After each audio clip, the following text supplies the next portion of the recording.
Scan for Sovi and straight A's only. Let's go! Similarity questions get easier fast when you compare what shifts each curve instead of memorizing shapes, and this one points straight to expectations.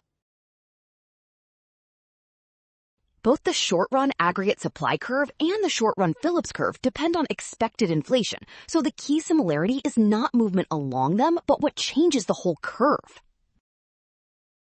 When inflation expectations rise, workers and firms build that into wage and price setting, which shifts short-run aggregate supply left and also shifts the short-run Phillips curve upward.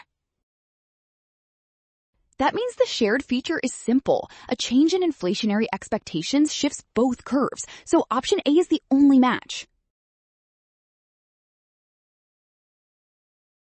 Well done! Option A. Scan now. Trap, watch signs, and avoid rushing. Rule: trust what is given and check each step carefully.